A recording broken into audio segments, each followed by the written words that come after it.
Now, right now, we're going to turn our attention to college football as we flip the page. Thanks to Luke Johnson for joining us from the New Orleans Advocate.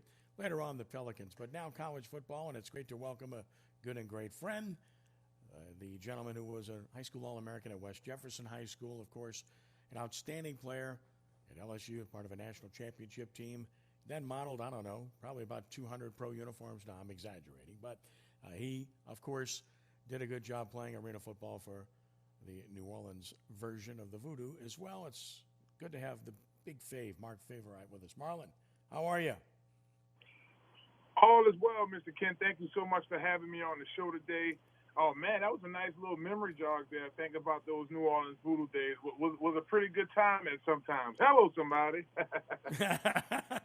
It was a good time. Sometimes would be the right word because there just wasn't enough winning there, unfortunately, and then there weren't enough finances to make that work long term. But really, before we get into it, it's really a shame what happened to the Arena League. That was a product that was 3 decades old and prospered for a long time, and it's really a shame to see how that thing just faded into oblivion. Ken, it really is. The 3 years that I was there, and I really appreciate you and my good friend Skylar Green for talking me into playing, was some of the most memorable years ever. I mean, it was so different from the NFL and NCAA football in regards to the fanfare and, traveling to the different cities and not rushing out of the cities and the relationships. I thought Coach Pat O'Hara was a good guy, and my teammates, guys like Durandis Fry and Lorenzo Brill, and guys I still speak to today. But most importantly, it was a humbling experience, and I did enjoy it. I really did. Well, it was great being around you, and, of course, that's always the case. But sorry to have seen that product go away. All right, college football, we've seen the split around the country. Some people would say it's almost geographical. It is to a degree, but I really think it's more in line with conferences and just more in line with football and how people feel about things. And we look at what's happening right now. The SEC is doing everything it can to play. We look at what's happening with Conference USA, same thing. Sun Belt, same thing. The American Athletic Conference, where Tulane resides, same thing as well. And yet we see so many others not playing. How do you view this right now? Is there anything that you feel is a solid indicator as to why people are doing what they're doing or why they're not doing what they're doing? Well, I think one of the indicators was I can speak for the SEC, working with LSU Sports Network and just talking to the guys out there, was the consistency of the SEC and making sure that they were doing everything to the book with the protocol and sticking to their original plans. I think because the SEC as a whole said, hey, we're going to play, we're going to do everything in our power to play. And I think that's the biggest thing that helped the SEC out. If you look across, like, say, for instance, the Big Ten, you had so many teams going in different directions about it, and no one could come to an ultimate decision until some folks at the top said, hey, it's just no football. And then once that happened, it rang the bell to, some more conferences, Pac-12 being one. But if you look at Sun Belt, American, SEC, American, you have military schools, right, and Southern schools. And if you look at the SEC, it's all Southern schools, the Sun Belt, Southern teams. So I think if you look at these different organizations, these different conferences, I should say, it seems like the South, we had it right. And hopefully we keep it right to be safe.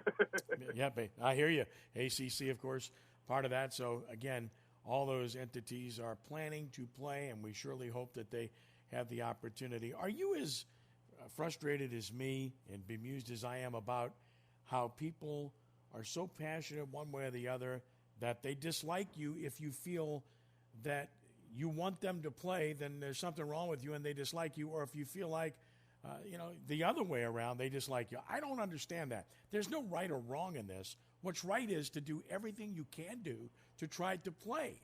If there's any chance to do so, you should attempt to do so.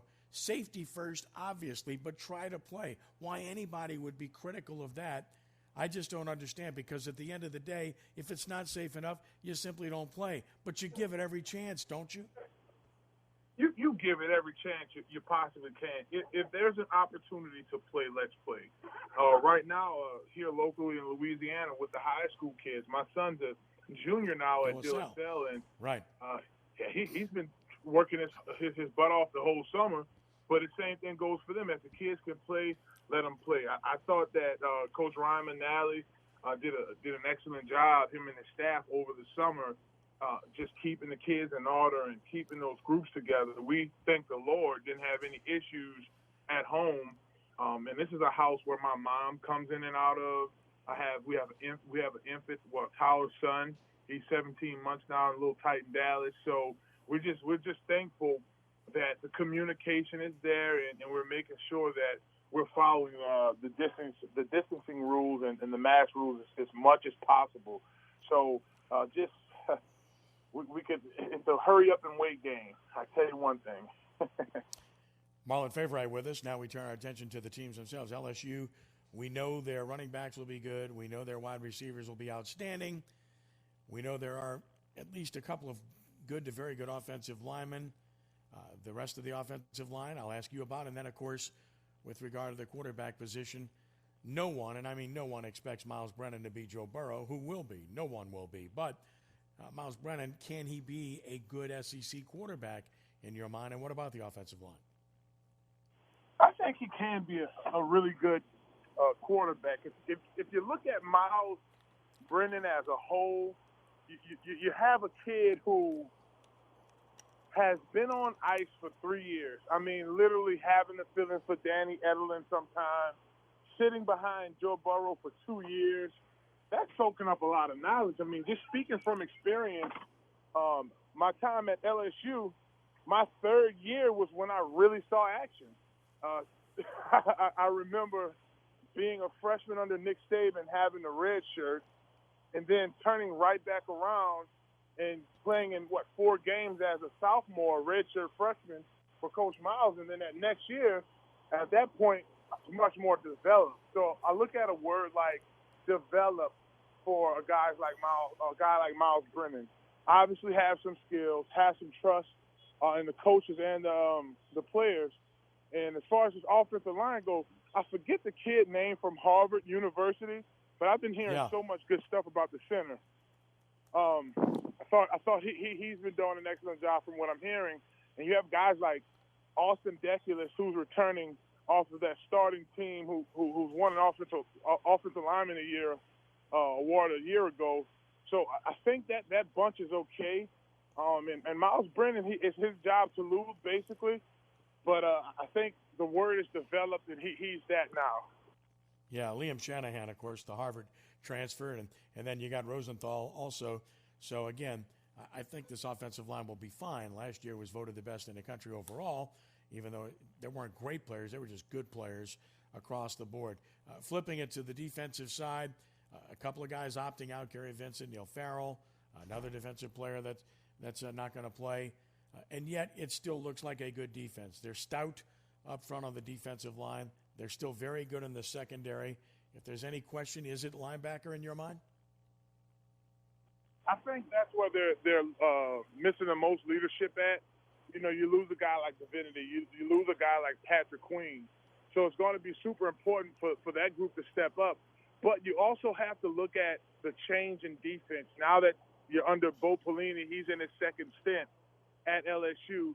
He did a tremendous job with us. I think the year we won a national championship, I want to say those first 4 games we may have allowed 20 points.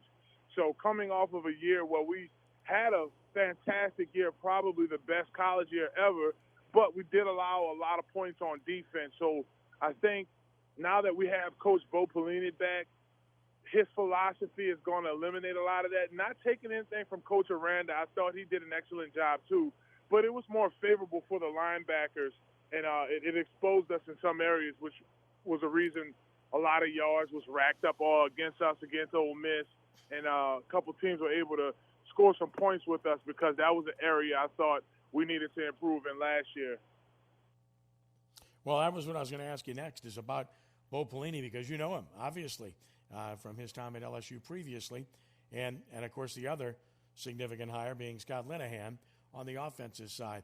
What about these hires? Will they live up to their predecessors, or did LSU lose something significant in losing Brady and Aranda?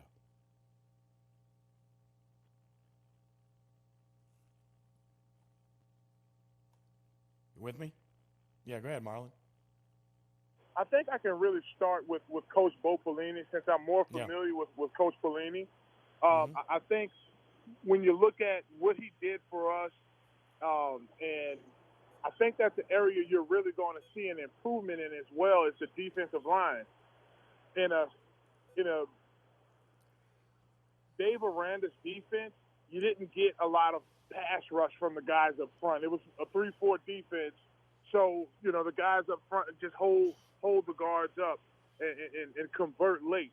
Whereas now, Coach Pelini, you're going to see guys like Dre Anthony coming off the edge. It's an opportunity for those big guys in the middle to have some pressure up the middle. So I think as we move forward with the Pelini defense, I think Tiger fans are going to be super impressed with Coach Pelini's system being back. And as far as Coach Scott, I thought he did an excellent job in Dallas with Dak Prescott and Ezekiel Elliott and being a play caller out there in 2018.